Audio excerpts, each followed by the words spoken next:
to the podcast. So excited to have you here for episode 154 on workplace well-being. I have Dr. Janet Swiecichowski, APR, in the house. If you missed my solo episode last week, episode 153, I shared my own journey with my mental health. And I would love, if you missed that episode, to go back and listen to it. It's kind of a great precursor to what we're talking about today, which Dr. Swiecichowski did her dissertation on employee well-being and burnout. She specifically focused on school principals in Minnesota, but what she found is going to be applicable to the school educators, the school communicators, the school leaders, the teachers, the paraprofessionals, all of that. She had almost 500 responses. And she's going to really dig into what she discovered in that research. She's actually going to talk about, we really focus in burnout, we focus on self-care, but it's more than that. Burnout is really an organizational problem. And she's going to talk about 5 areas that we can focus on to help improve that workplace well-being. She's also going to give us the 3 signs of burnout, along with the proper definition of burnout, which in general, I'm summarizing here, is chronic workplace stress that goes unmanaged. Let me say that again. Burnout is chronic workplace stress that goes unmanaged. So she's going to give us some practical tips to take care of ourselves as school communicators, and really get into some valuable advice. I am so excited for you to learn from Janet. I really enjoyed this episode. I think this is one episode that you are going to want to share with every leader in your organization, because there are consequences for your school, for your school district, if you do not take action to take care of your workplace well-being. So please, once you've listened to this, share this with your other leaders, talk about what you're going to do, what strategies you can take to improve workplace well-being, because you guys, we can't afford for more people to leave schools. We have to keep them. It's a good profession. It's incredible work, and ineffective leaders, ineffective teachers cannot have effective students. And so I got chills a couple times during this interview. I can't wait for you to learn from Dr. Swiecichowski today. But first, I'm going to share a quick little K-12 PR tip. All right, my K-12 PR tip this week is about taking care of yourself, taking care of your own well-being. And it is an app. It's an insight timer app. I'm going to link to it in the show notes, but it has a plethora of meditations varying from 2 minutes to 20 minutes long or longer. But we have all heard the benefits of just sitting still with our thoughts. And this has probably a meditation for anything that you are facing. If you're anxious about something, if you really want to focus on positive feelings, if you're trying to get to sleep, if you are, worried about a child, all of these different options, and it's completely free. It even has a workplace item, breathing exercises, all of these things. I mean, taking 5 minutes out of your schedule can truly change your life. There's been tons of studies on this, so I just wanted to share another helpful tool. Janet is going to share other helpful tools and another free app to help you out right at the end of this episode. So you're going to want to tune in for the entire thing. But my app is the Insight Timer app. Again, I'll link to it in the show notes. And now let's get to the awesome research and the actionable things that you can take out of today's episode with Dr. Swiecichowski. I would like to welcome Dr. Janet Swiecichowski, APR, and maybe you have some more designations behind your name, but I'd like to welcome you to the podcast. Thank you. I am thrilled to talk with you. I always enjoy our conversations. This might be like your 3rd time on the podcast, Janet. So like you're getting up there with the recurring guest spots, and it's because of the amazing work you're doing. So thank you so much for joining us today. Thank you. Yeah. And why don't you share your background and just kind of your role there as the vice president at CEL PR Marketing and Design? Sure. So I've been with CEL for 4 years now. I just had my 4-year anniversary this month. I'm so excited. Before that, I had spent 20 years in public schools as a communications director in 3 different districts. I had a little stint after that for a couple of years where I jumped up to higher ed and was in public relations for higher ed, and then came over to CEL. So at CEL, we work with districts around the country, anywhere from branding, websites, marketing, leadership communications, really filling in gaps and helping take some of that workload off of the really, really hard worked school leaders and school communicators. Yeah. Don't you wish you had that when you were in that role, right? I did. Well, I had a fabulous team that supported me in my Ye role. Yeah. Yeah, that's awesome. So, you recently added the doctor to the beginning of your name or, the end, I guess. So, congratulations. Thank you. Thanks. You are a lifelong learner, and that was one of the extra episodes that we had was just, about staying up to date and all of the professional development that we need to continue to do. And you don't only walk or talk the talk, you walk the walk. So tell me about the program you just completed. Sure. I completed the EDD in Organizational Change and Leadership through University of Southern California, Rossier School of Education. What was amazing about that program, we had a cohort, I think, of about 78 of us that were on class twice a week. Our classes were all about 25. And so I have a really tight group of colleagues now around the world. And there were 2 of us coming out of education. The rest were in all different fields: healthcare, energy, military, aerospace, banking. And we're all dealing with some of the same issues when it comes to organizational change, leadership, how we're driving talent, inspiring talent, and really moving organizations forward.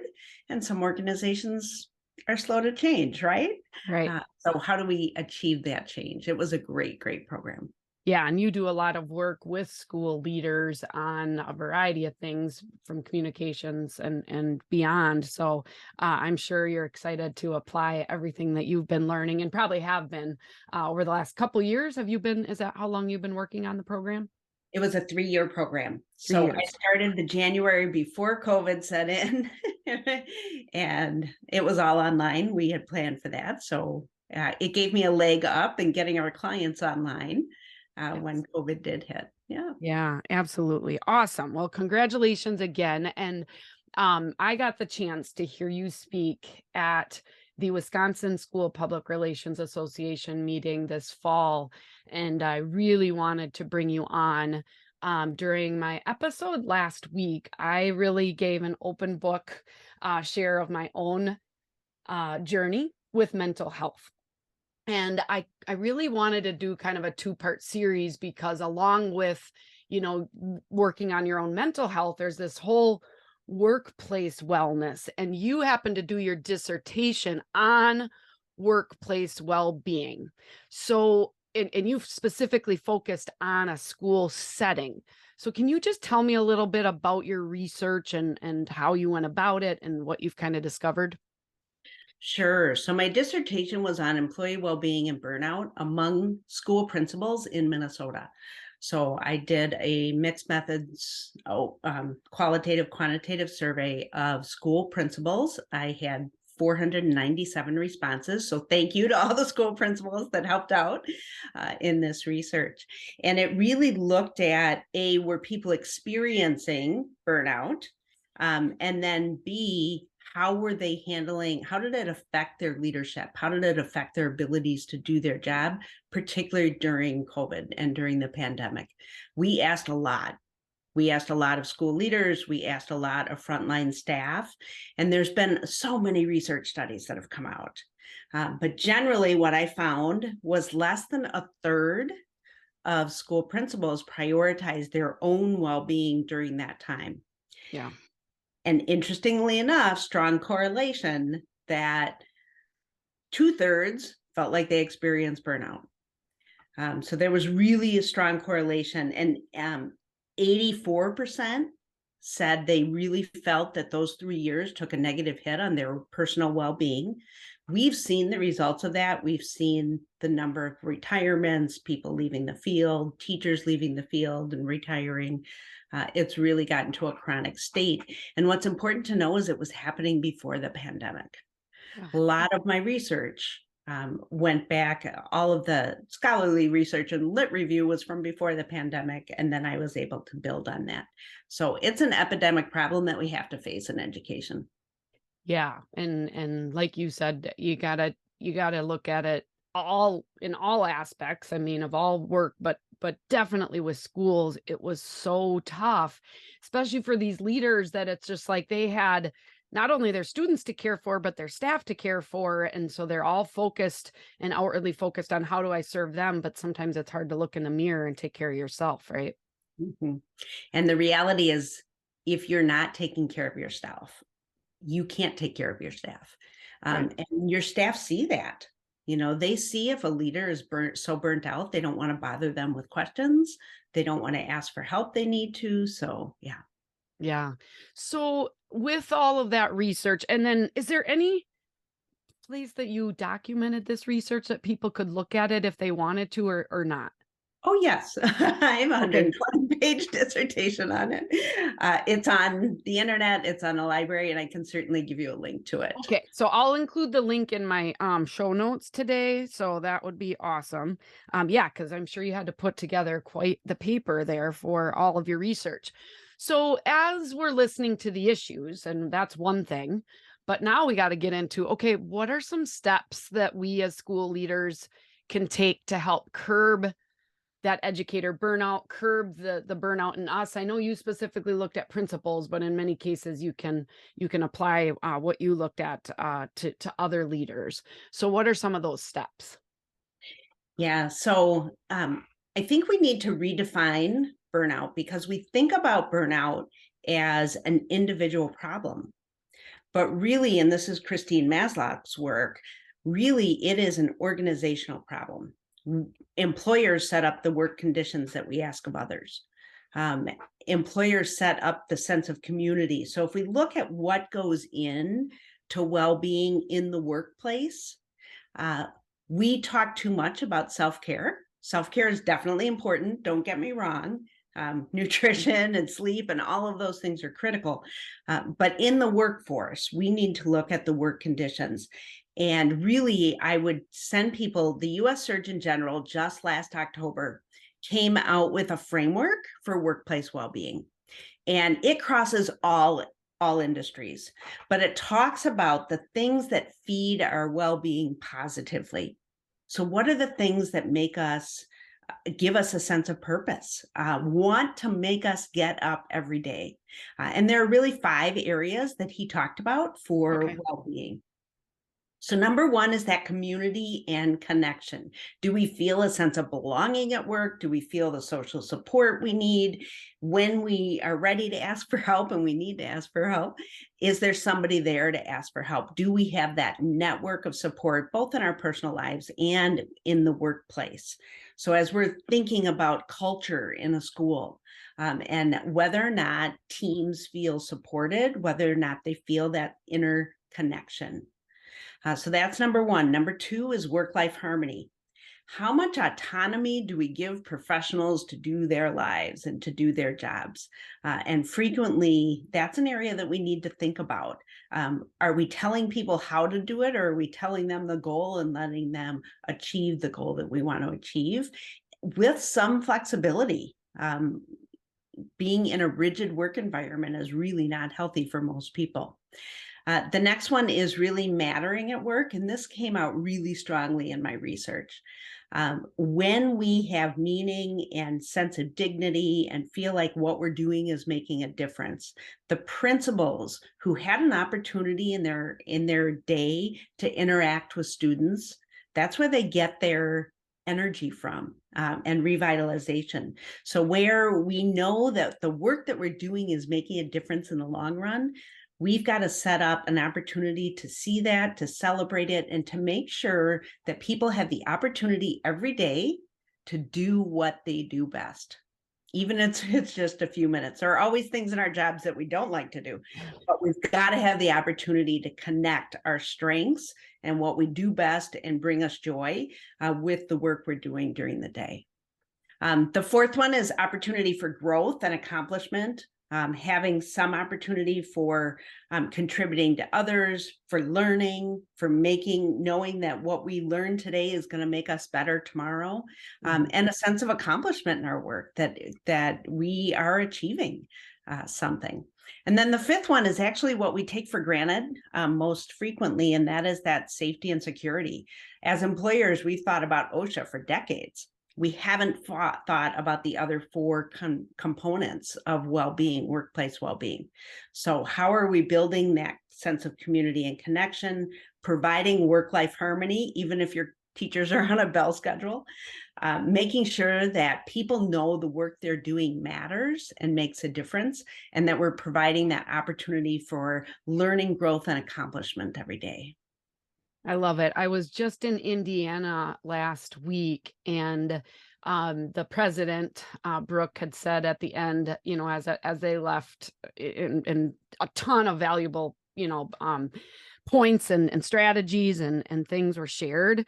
But she just said, just make time to get into the classrooms with kids. That can change everything. And that's what I think, that number 3 of mattering at work. Sometimes as school communicators, we get so brought into all of the fires and all of the negative, things that we have to handle in our job. But if we just prioritize getting out into the classroom, it reminds you of your why, right? It does. And that why is so important. We're working on a campaign right now with the state on teacher recruitment, where we're talking about what inspires you. Yeah. What inspired you to go into the field? How can we use that to inspire more people to go into the field? Now, there are certainly the organizational pieces that we also need to look at. We cannot ask people to do impossible workloads. But at the same time, I find that school communicators, school principals, school superintendents, we have to have the ability to say, this is the limit of what we're going to do. We've got to have the ability to set the boundaries for ourselves and our teams. And if we don't do that, there is no one else to do it. So as we look at teacher burnout and the teacher workload that we're putting on, how are we also saying to teachers, you don't need to respond to email at 11 o'clock at night? And as an individual, we're not doing that. We're at least scheduling it until 7 o'clock tomorrow morning. How are we modeling those behaviors? And in my research, the principals that weren't practicing their personal well-being, they weren't modeling their personal well-being, they weren't teaching about personal well-being to their staff, those are the principals that experience the greatest amount of burnout. Yeah. And we can't afford for burnout right now. We just can't afford to lose anybody in this job. Right. And that's why I think this is such an important conversation, because we're all facing, in all types of positions, teaching, support roles, leadership, all of that, shortages. Right. And so if we are not in an organization that helps to model these 5 things, which you so clearly put out, and I'll make sure to recap in the notes, if we're not modeling those and working on those, we're going to be losing people. Yes. And that is really expensive and really challenging. I don't know how many times, and I'm sure in your work, Janet, because you work with so many leaders, you have people that are just like, well, I just can't make it better. Or my boss, they expect this out of me. And many times when school communicators come to me with that, I just say, you know what? It might be time to look for another opportunity. Like, you don't have to stay where you are. It's not the only job in the world, even though it might be in your community and you've worked there for 15 years, but there's only so much that you can take. And I got laid off from a job after 13 and a half years, and I thought my world was over. And then you realize there's lots of jobs out there. So, do you face that too, where sometimes it's just like, hopefully the organization and you can inspire some change, but in some cases you can't. and you're going to be really miserable if you're not able to set up some of these boundaries and things, right? Yeah, well, and I really want to look at three pieces of burnout. Okay. Okay. Number one is that exhaustion. And that is almost a red flag for you. When you say to yourself, I just feel exhausted, it is time to disconnect, detach, and take a break. And make sure that you have the opportunity to refuel your time. Particularly in the Midwest, we think we need to just grit on through it and trudge our way through it and keep going. And that is cannot be done for a sustainable pace. So when you feel that sense of exhaustion, say, I need to take care. I need to disconnect. Number two component of burnout is depersonalization. When we're looking at our staff or our kids or our building and not seeing them as human beings, when as a principal, if you were looking at your team and saying, why don't they just do their jobs? Or I just can't bring forth the ability to listen and be compassionate about all their whining anymore. That's a flag for us as leaders that we might be on the edge of burnout. And again, it's a time to say, how am I going to address this before it becomes a chronic problem? Remember, the definition of burnout is chronic workplace stress that goes unmanaged. So with these first two symptoms, exhaustion and depersonalization, how are we going to say, I need to manage it? The last component of burnout is that we just don't feel effective anymore. And you don't feel like you're making a difference. You don't feel like you're doing your job very well. And that's probably because of the first two, you're exhausted and that depersonalization. So I did have a great colleague who we all know, and he's given me permission to share this story. He called me and he said, I think I'm done. I'm exhausted. It's been a terrible 3 years. I think I'm done. And I said, before you put in your resignation, ask for a sabbatical. And he ended up taking the summer off. And he came back and he said, it's exactly what I needed. I needed to unplug. I needed to get outside. With my research, it was interesting to me, our rural educators had a little bit less experience of burnout and a little higher workplace well-being than our suburban and urban. And I think they got outdoors more. I think they just enjoyed the outdoors. But taking care of ourselves, knowing that we do need that break, we need to be able to get away and manage it before it manages you. Right. So can you just I wrote it down, the definition of burnout. Can you just say it one more time for me? I will. And I actually just want to quote it for you. Okay. So, burnout is occupational or workplace stress that has gone unmanaged. Chronic occupational or workplace stress that has gone unmanaged. Okay. And really, if we think about it, the US Surgeon General tells us that a healthy workforce is the foundation for a thriving organization. There are decades worth of research that say when our employees are healthy and highly engaged, we have better performance, we have better outcomes. And I think in public education, we've just asked people to do more and more with less and keep going and be in a thankless job. And we've really just got to flip that script. We've got to say, what can we do that's really effective? What are we going to take off the plate? Doug Reeves in his all of his work, Daily Disciplines of Leadership, Fearless Organizations, all of his research and books talk about focus and doing a few things well. Mhm. And during the pandemic, schools were asked to do everything. We were delivering meals to people's homes. We Mhm. were changing every aspect of the organization. And that was definitely a stressful time. And for most educators, we just asked them to step up and do it and do more. Mhm. And it's time now to take a deep pause. And my favorite takeaway from my research is that if school leaders and school and educators don't have the opportunity to thrive, our students will never have that opportunity, because Yeah. the adults around them create the environment for learning in our schools. And we have got to focus right now on making sure that educators feel have an opportunity to thrive. Yeah. Now, for school communicators, I will certainly say self-care is important, boundaries are important, but at the same time, I'm sorry, my screen's freezing. At the same time, your superintendent's never going to come and tuck you in to bed at night. That would be weird. Right. You've got to have the self-discipline, the self-regulation, the self-control to say, here's what I need to do to stay healthy and to stay positive and to be a positive leader coming into my district. Yeah.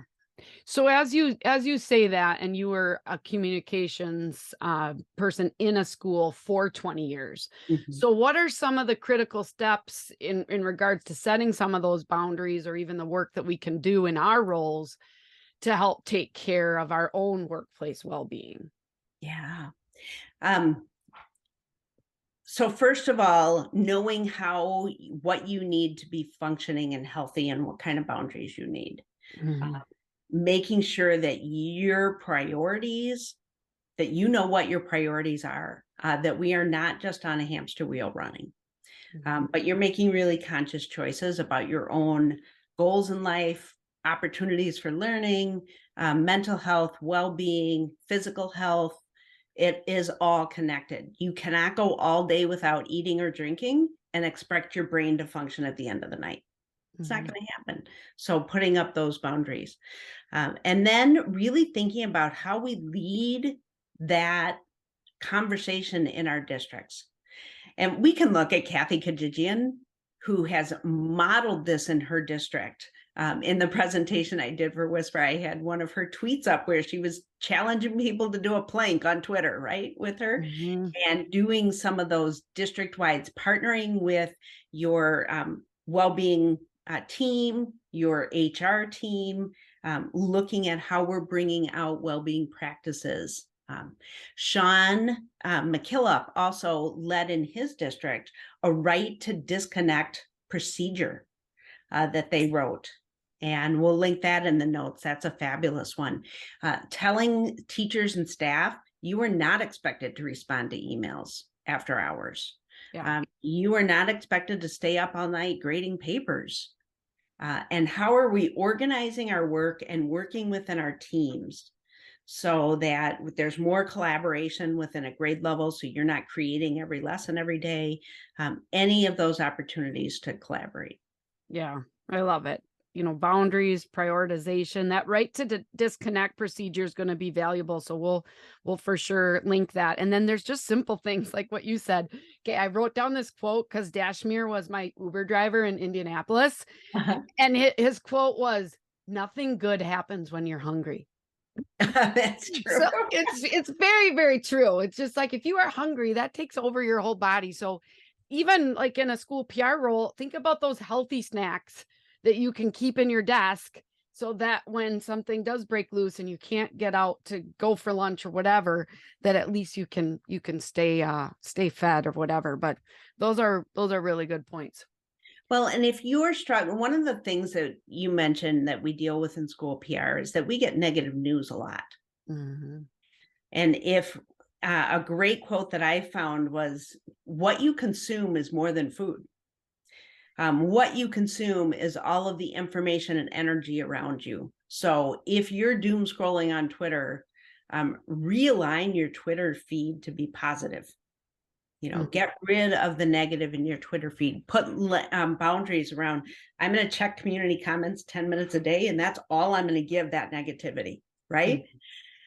If something gets that bad, we're going to hear about it through other channels. We don't need to sit there and go deep in the hole on that. So look at how you're consuming. Make sure that you're consuming positive information, that you're consuming energy filling and affirming, that you're around people that are energy fillers and affirming, and that you are not bringing the negativity to the table. We all have a choice on the energy we bring into a room. And one of my professors and dissertation chair was a medical doctor in wellness. And he really defined it. He's like, life is about energy and the energy you're bringing into the room. And you've got a choice. You can influence it or it will influence you. And I think as leaders, we have to influence. Yeah, absolutely. So if schools choose to ignore this problem, I mean, I think you've kind of alluded to it already, but if schools choose to ignore it, leaders choose to ignore this, what's going to happen? Yeah, there are two things that happen. One is we've seen all the headlines that say people don't leave bad jobs, they leave bad bosses. Hmm.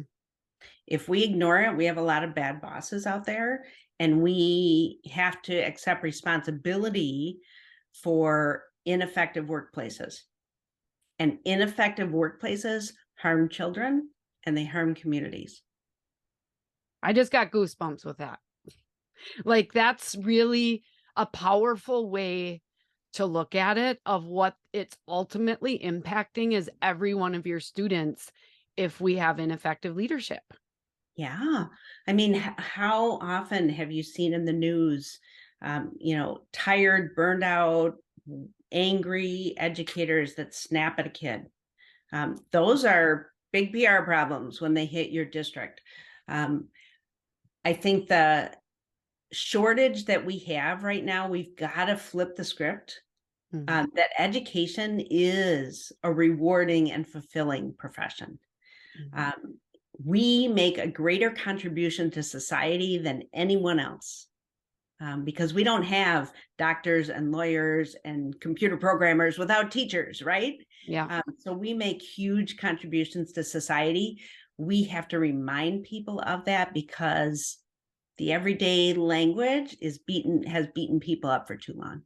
Yeah. Oh, definitely. Well, I think people are really interested in this conversation, as I was when I heard you speak, and you're really on a mission to spread the importance of this work. I think every Sprout chapter, school communicator, every school leader actually needs to hear this. So if listeners are listening now and they'd like to have you come and speak, like, how does that work? Sure, just send me an email, Okay. Janet at CELPR.com.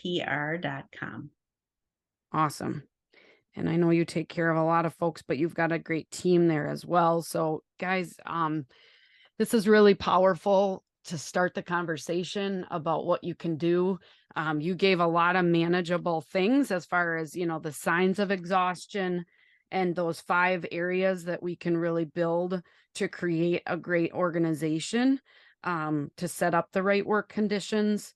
It's not just being safe and secure, which we've all learned since we were little, but it's those 4 others. I really valued this conversation. So as we kind of depart, any last advice, and then the best ways to stay connected to you, Janet? Yeah, the one other piece of advice is for individuals who are struggling a little bit.